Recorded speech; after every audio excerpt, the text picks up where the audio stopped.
And so now for my final book reading of the 3 books that I have been prescribed is Machiavelli.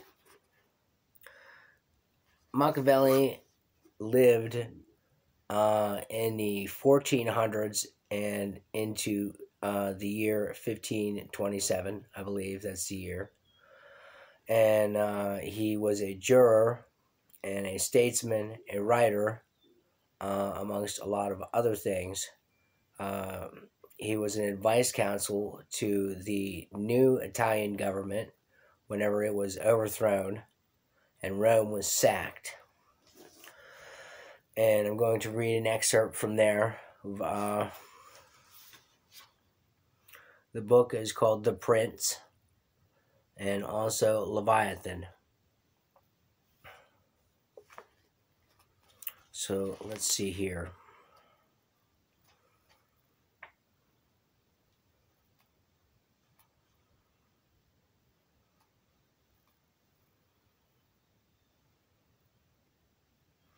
And all right, so I'm going to go with this: to The Prince to liberate Italy.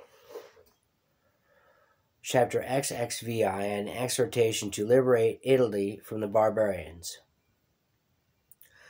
Having carefully considered the subject of the above discourses, and wondering within myself whether the present times were propitious to a new prince, and whether there were elements that would give an opportunity to a wise and virtuous one to introduce a new order of things which would do honor to him and good to the people of this country. It means that so many things can favor a new prince that I never knew a time more fit than the present. And if, as I said, it was necessary that the people of Israel should be captives so as to make manifest the ability of Moses, that the Persians should be oppressed by the Medes so as to discover the greatness of the soul of Cyrus, and that the Athenians should be dispersed to illustrate the capabilities of Theseus, then at the present time, in order to discover the virtue of an Italian spirit, it was necessary that Italy should be reduced to the extremity she is now in, that she should be more enslaved than the Hebrews, more oppressed than the Persians, more scattered than the Athenians, without head, without order, beaten, despoiled, torn, overrun, and to have endured every kind of desolation.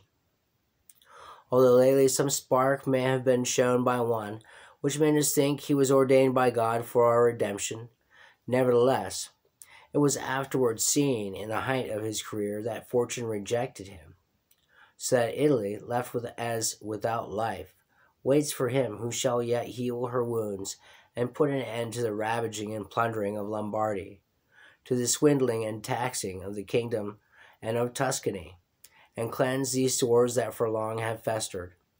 It is seen how she entreats God to send someone who shall deliver her from these wrongs and barbarous insolencies.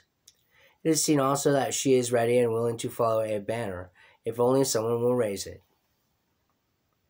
Nor is there to be seen at present one in whom she can place more hope than in your illustrious house, with its valor and fortune, favored by God and by the Church, which can be difficult if you will recall to yourself the actions and lives of the men I have named. And although they were great and wonderful men, yet they were men, and each one of them had no more opportunity than their present offers, for their enterprises were neither more just nor easier than this, nor was God more their friend than he is yours.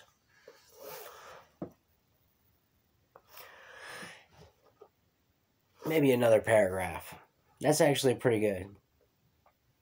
With us, there is great justice, because that war is just which is necessary, and arms are hallowed when there is no other